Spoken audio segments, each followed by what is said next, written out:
Cash flow statement, accounting standard 3, Indian accounting standard 7। ठीक है, cash flow statement, accounting standard 3, Indian accounting standard 7। मतलब जिन companies के ऊपर IFRS applicable है, international financial reporting standard applicable है, वो कैश फ्लो के IS7 के वर्जन को अडॉप्ट करेंगी। बाकी जो कंपनीज जिनके ऊपर IFRS एप्लीकेबल नहीं है, normal Indian accounting standards applicable है, वो कंपनी उसको AS3 के प्रोविजन के हिसाब से लेके चलेंगी। ठीक है, मतलब होल एंड सोल किस इंस्टीट्यूट का बोलबाला है इस चैप्टर में? इस चैप्टर में किस इंस्टीट्यूट का बोलबाला है? सीए इंस्टीट्यूट का बोलबाला है। ठीक है, बिकॉज़ अकाउंटिंग स्टैंडर्ड कौन डेवलप करता है? सीए इंस्टीट्यूट डेवलप करता है। तो भाई साहब सबसे अच्छा है कि सीए इंस्टीट्यूट का स्टडी मटेरियल उठा लीजिए और बेसिक सिनॉप्सिस यहां से ले लीजिए। ठीक है, बेसिक सिनॉप्सिस का मतलब होता है कि आखिर ये सीए इंस्टीट्यूट इस चैप्टर में कहवाना क्या चाहती है, कहना क्या चाहती है। ठीक है, और तब फिर गरेवाल साहब पे या कोई भी जो आपकी बुक है उस पे आ जाएंगे, उससे बातें कर लेंगे। ठीक है, और सारा का सारा टॉपिक कवर कर लेंगे। ठीक है, कंसेप्ट वाइज चलेंगे, कंसेप्ट को बहुत ध्यान से समझना पड़ेगा और जब तक आप सारे कंसेप्ट समझ नहीं जाएंगे, ठीक है, आप कैश फ्लो का कंप्लीट आंसर नहीं बना के आ पाएंगे। ठीक है, एक बात और डिस्क्लेमर दे दूं, इस चैप्टर का आंसर क्योंकि मैच हो जाता है, ठीक है, क्योंकि इस चैप्टर में आपको क्लोजिंग कैश का बैलेंस दिया होता है और स्टेटमेंट बना के भी क्लोजिंग कैश का बैलेंस आ जाता है, तो this is the chapter where you are 100% confident that I have made the right answer or I have made a mistake।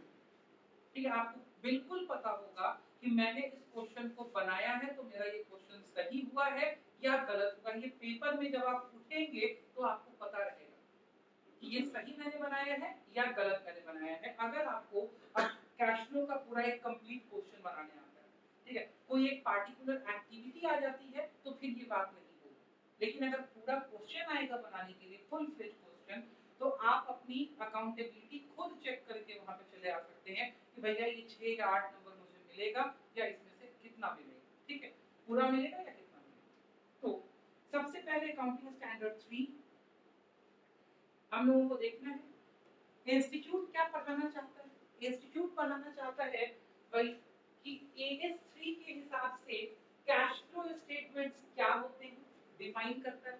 आपका CBSE भी ये पढ़ाना चाहता है। दूसरा, differentiate between operating, investing and financing activities. एक बिजनेस में ये तीन तरह की एक्टिविटीज क्या होती हैं, आपका CBSE भी ये पढ़ाना चाहता है। ठीक है, मतलब सेम इन दोनों पॉइंट पे CBSE क्या है, सेम।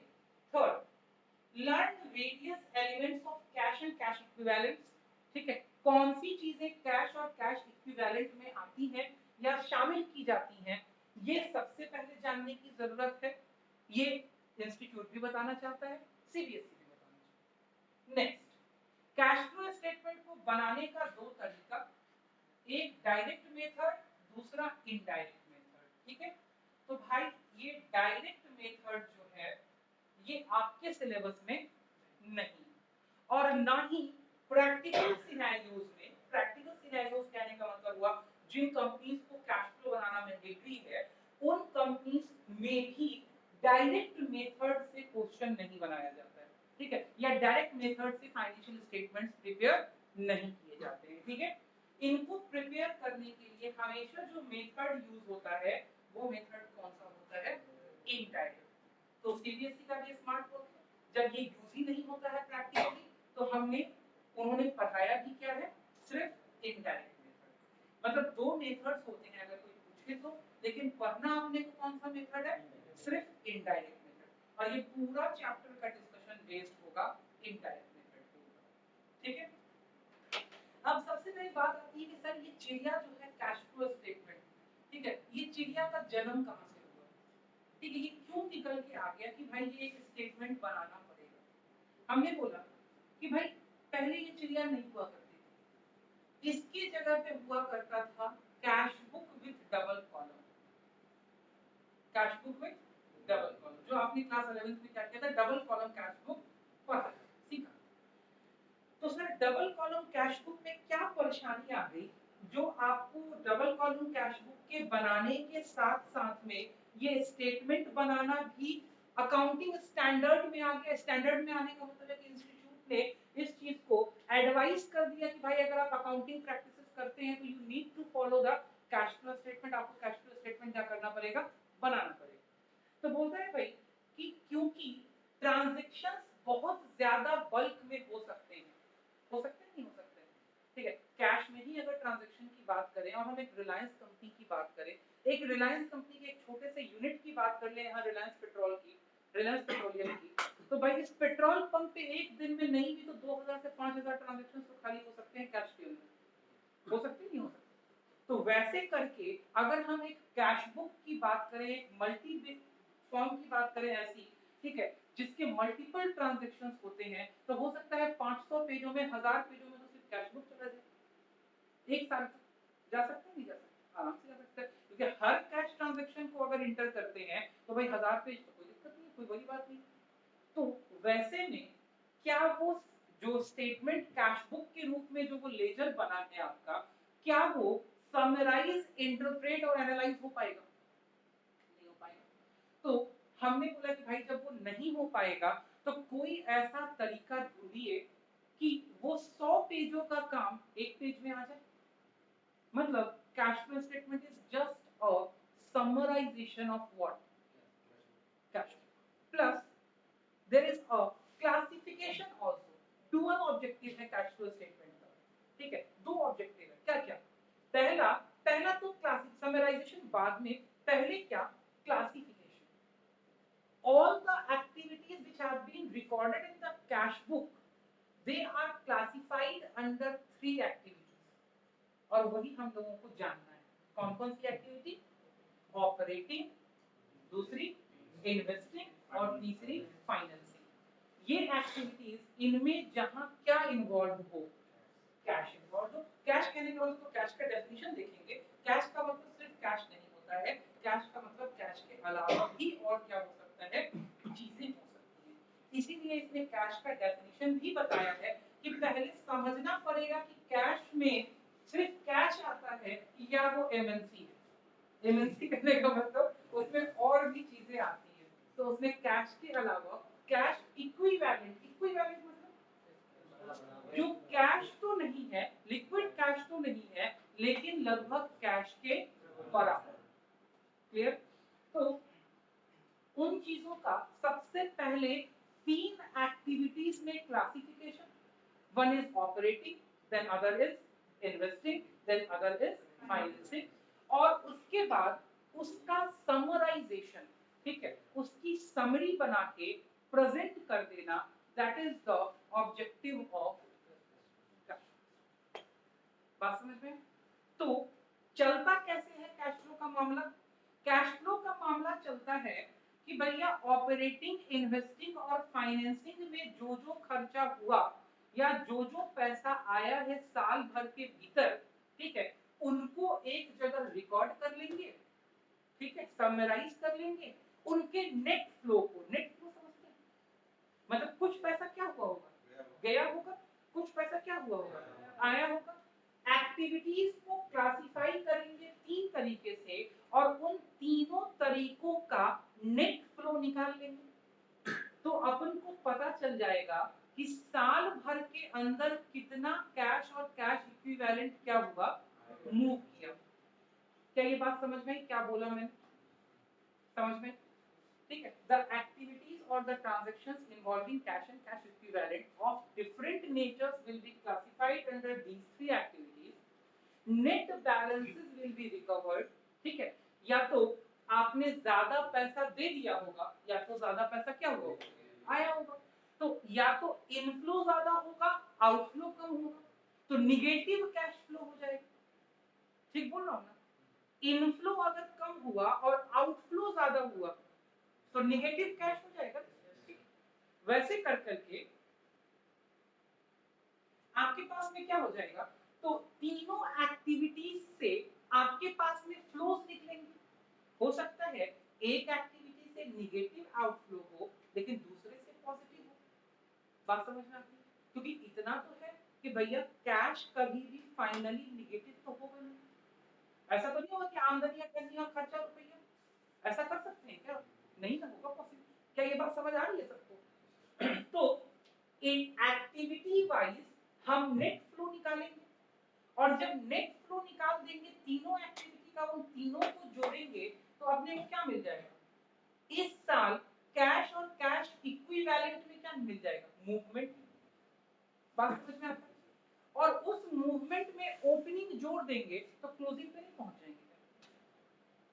अगर इसको लेजर के रूप में बताएं तो बाबू ये है ओपनिंग जो दिया हुआ है, ठीक है? कैश का ओपनिंग हमेशा डेबिट साइड में होता है ना, ठीक है? तो हम अभी इस ओपनिंग को की चर्चा नहीं कर रहे, हम बोलते हैं अभी रुको, अभी रुको। मैंने बोला कि जितने साल भर के अंदर प्लस है, ठीक है, और जितने साल भर के अंदर माइनस है कैश और कैश इक्विवेलेंट में, यहाँ पे लिख देते हैं सीसीई लिख देते हैं, ठीक है? उनको सीसीई बोला जाता है, कैश फ्लो की भाषा में इसको सीसीई बोला जाता है, कैश एंड कैश इक्विवेलेंट, ठीक है? तो सीसीई में जितना प्लस है और सीसीई से जितना माइनस है, इससे बोलो अनुज क्या निकलेगा? नेट निकल जाएगा साल भर का, ठीक है? जब साल भर का नेट निकल जाएगा, इसके अंदर ओपनिंग वाला कैश अगर ऐड, ओपनिंग सीसीई ऐड कर देंगे तो अपन नहीं पहुंच जाएंगे क्लोजिंग पे, पहुंच जाएंगे, ठीक है?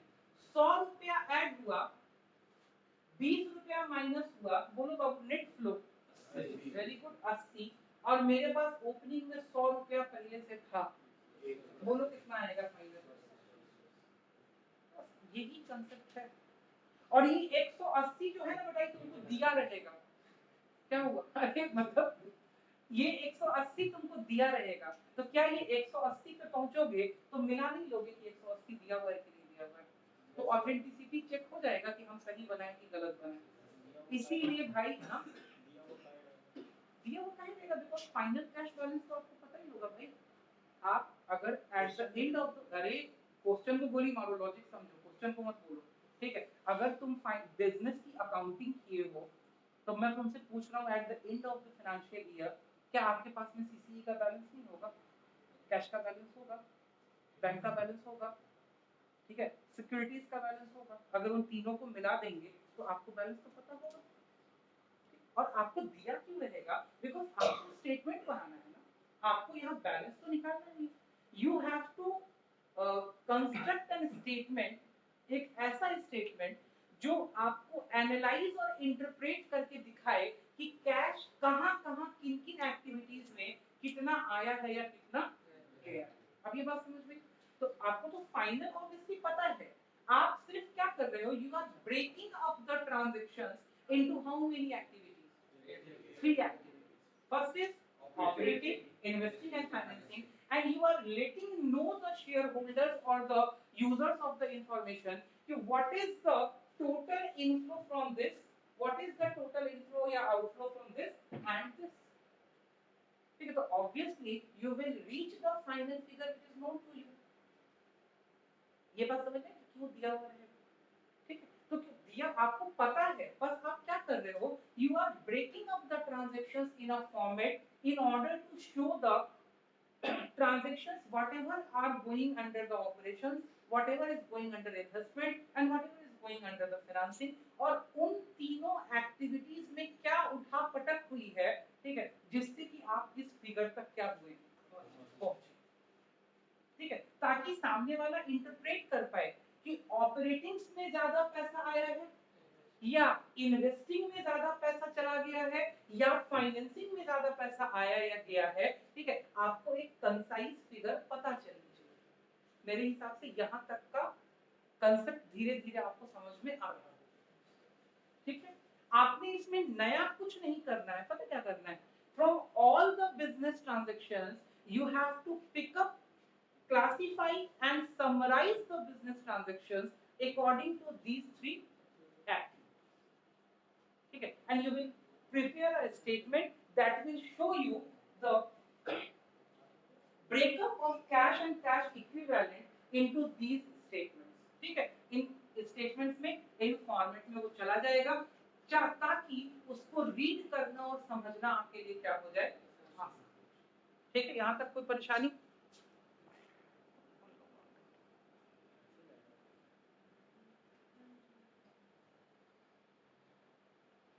हर्ष कहाँ गए? हर्ष, किसी से बातचीत है?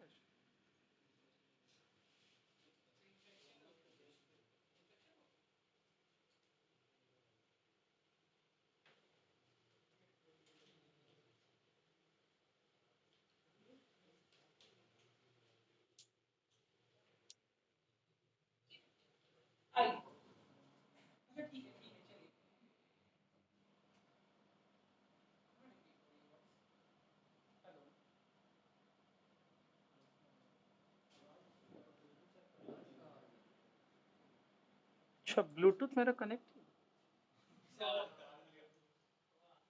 हम और गजब तरह का आदमी है।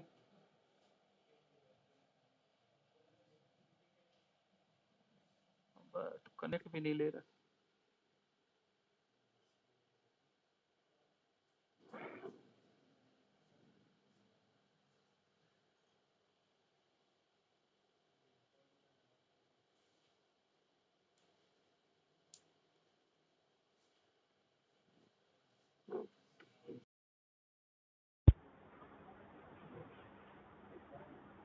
अलग तामझाम।